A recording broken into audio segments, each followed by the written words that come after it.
Rebonjour et voici la deuxième partie de votre première séance de TD de la semaine. Alors, il s'agit de calculer des limites de fonctions. Alors, vous voyez, en un point A donné, donc en plus l'infini pour les trois premières, en 1 pour la quatrième, plus l'infini à nouveau pour la cinquième, en 3 pour la sixième et en moins l'infini pour la septième. Alors, à chaque fois, nous allons procéder de la façon suivante. Vous allez chercher au brouillon les limites, puis si jamais vous ne trouvez pas, je vous donne une indication, et puis après l'indication, ce sera la correction. Donc à chaque fois, je vous dis de mettre sur pause de façon à vous laisser le temps de chercher. Alors par exemple, pour les trois premières fonctions, vous allez mettre sur pause, chercher, puis si vous ne trouvez pas, vous mettez sur play, je vous donne une indication, et après on voit la suite. Donc mettez sur pause.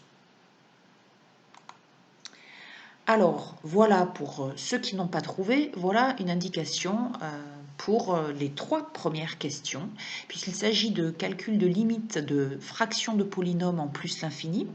Donc, il y a deux façons de rédiger l'exercice.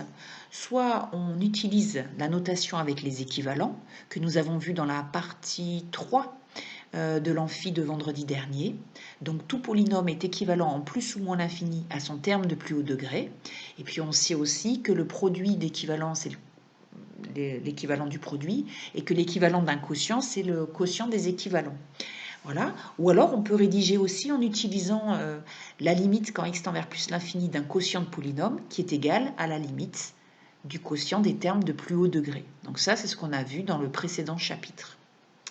Mettez sur pause pour pouvoir rédiger ces exercices, sinon passez à la solution pour vérifier votre travail. Puis, passez sur play. Alors, voici donc la solution pour la première fraction de polynôme. Donc, voilà, je vous propose deux rédactions. La première rédaction, c'est celle qu'on a utilisée lors du chapitre 2.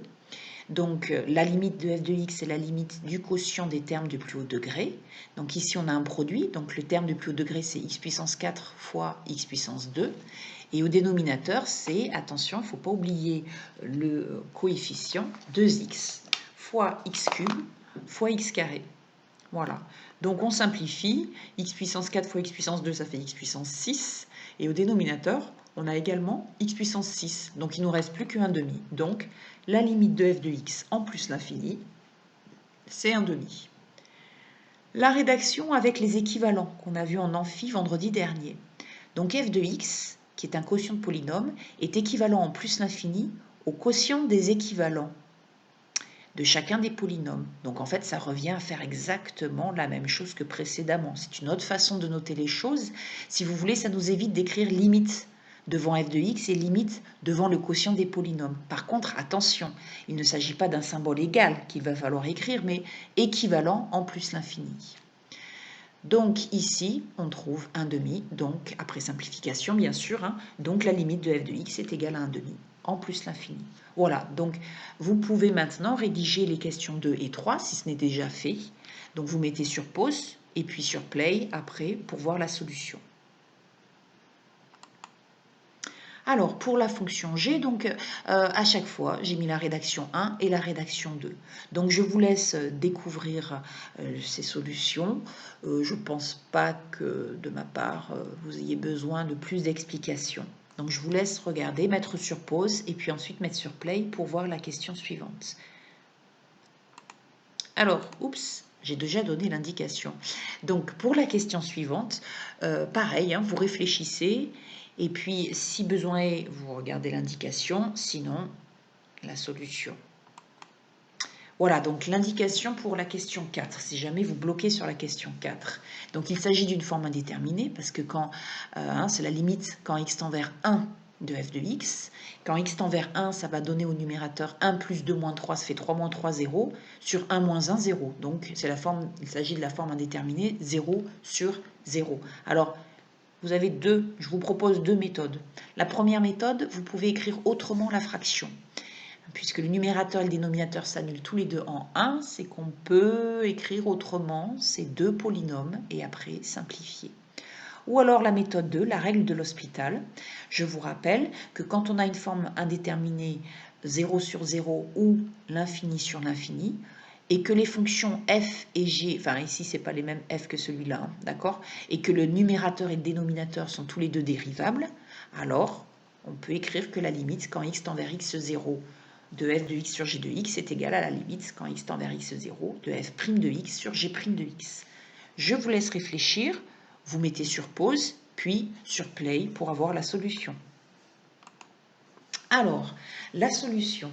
Donc, première méthode, comme on a un quotient de polynôme et que chacun des deux polynômes s'annule en 1, ça veut dire qu'ils sont tous les deux factorisables par x moins 1.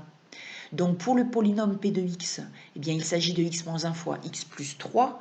Hein, donc ici, c'est pas difficile. Hein, une fois qu'on a le premier facteur, x moins 1, le deuxième, c'est facile.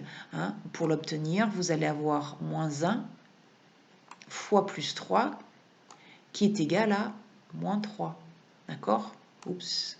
Voilà. Donc, ici, et puis x carré, c'est x fois x, hein, donc il n'y a pas de doute. Donc voilà comment on peut trouver très facilement le deuxième facteur ici. Bon, sinon vous faites un delta, ou alors vous faites une division euclidienne.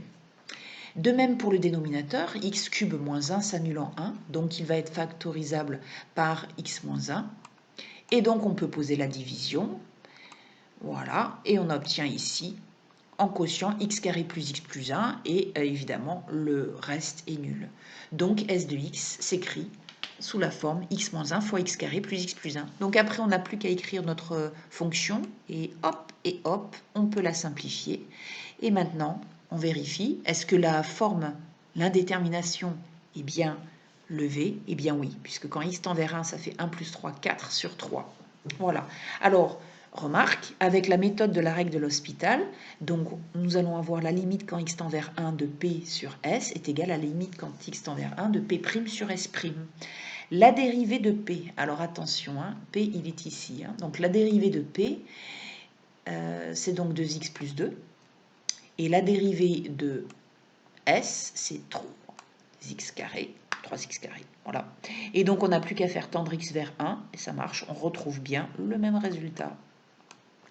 Voilà, donc vous pouvez passer à l'exercice, à la question 5. Alors pour la question 5, pareil, je vous laisse réfléchir.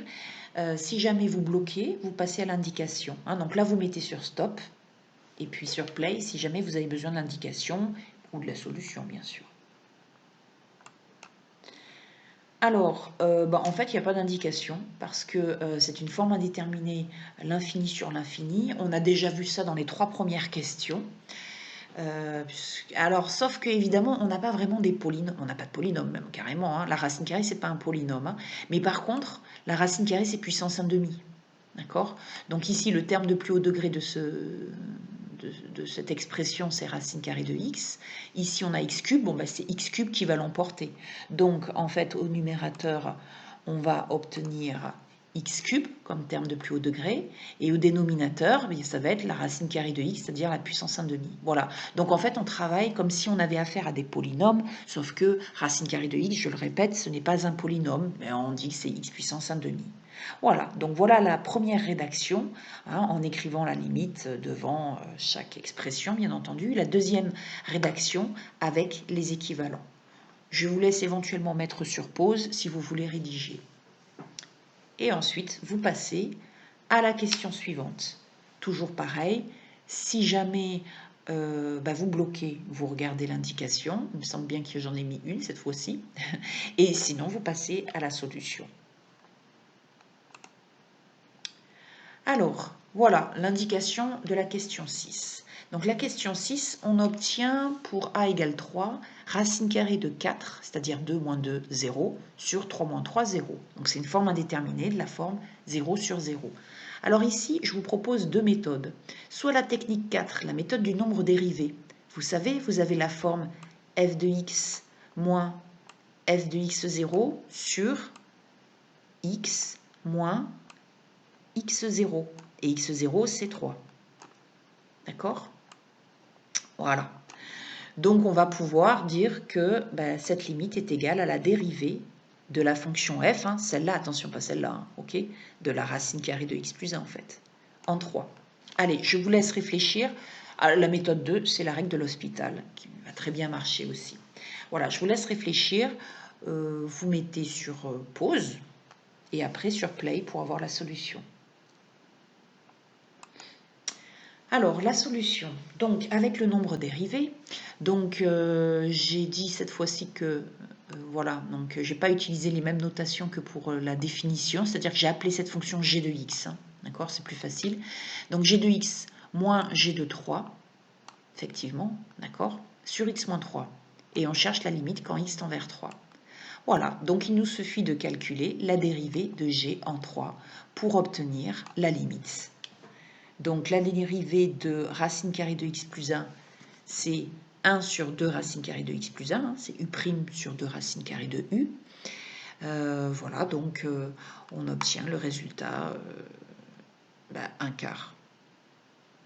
Voilà, d'accord, donc c'est la dérivée de g en 3. Voilà, donc ça c'est la méthode du nombre dérivé, hein, c'est la technique 4 qui se trouve, me semble-t-il, dans la partie 2 du cours d'amphi, la vidéo 2. Alors ensuite, avec la règle de l'hospital, donc vous avez un quotient de fonction qui donne une forme indéterminée 0 sur 0. Donc on va calculer la limite quand x tend vers 3 des dérivés des numérateurs et dénominateurs. Donc au numérateur, on a 1 sur 2 racine carrée de x plus 1, moins 2 donne 0 hein, quand on dérive, et x moins 3, ça va donner 1. Donc on retrouve exactement le résultat précédent, hein, puisque quand x tend vers 3, on va avoir racine de 4 fois 2, ça fait 2, donc 1/4. Voilà, donc on obtient le même résultat. Alors, pour la question 7, oui, j'ai mis une indication. Donc, vous allez mettre sur pause pour réfléchir. Et si jamais vous bloquez, vous passez à l'indication en cliquant sur play, et puis ainsi de suite. Alors, voici l'indication de la question 7. Donc, il s'agit d'une forme indéterminée, hein, puisque ça va donner plus l'infini moins l'infini. Et donc, pour lever l'indéterminé, eh bien, vous allez faire comme en terminale, c'est-à-dire que vous allez factoriser par le terme de plus haut degré. Alors, ça va être quoi le terme de plus haut degré? Sachant qu'ici, on a une racine carrée, bah là, je vous laisse réfléchir. Faites tout de même bien attention parce que x tend vers moins l'infini et pas plus l'infini. Donc, vous mettez sur pause, vous réfléchissez et après sur play pour avoir la solution.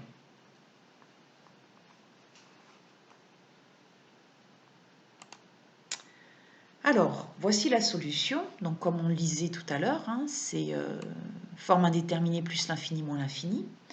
Donc ici, on factorise par le terme de plus haut degré sous la racine. Donc, c'est x carré. Et puis ici, on a 2x qui est tout seul. Donc, voilà. Alors, la racine carrée de a fois b, c'est égal à la racine de a fois la racine carrée de b. D'accord? Voilà. Donc, vous allez pouvoir écrire qu'il s'agit de la racine carrée de x carré fois la racine carrée de 1 plus 2 sur x, plus 2x. Attention, la racine carrée de x carré, ce n'est pas x, surtout pas ici en plus, puisqu'on calcule la limite en moins l'infini. Donc votre x, il va être négatif. D'accord? Donc ici, valeur absolue de x, c'est-à-dire la racine carrée de x carré, c'est pareil que la valeur absolue de x. Hein. Donc c'est donc x si x est positif et moins x, c'est-à-dire l'opposé de x, si x est négatif. Donc vu qu'ici notre x est négatif, on va remplacer racine carrée de x carré par moins x. Donc voilà pourquoi ici on a moins x. Et maintenant on factorise par le terme de plus haut degré. Le terme de plus haut degré, ça va être x. Donc ça donne x facteur 2 moins la racine plus 2. Et là, quand x tend vers moins l'infini, x tend vers moins l'infini ici. Et là, cette expression ici va tendre vers 1. Donc on va obtenir moins 1, d'accord? Moins 1 plus 2.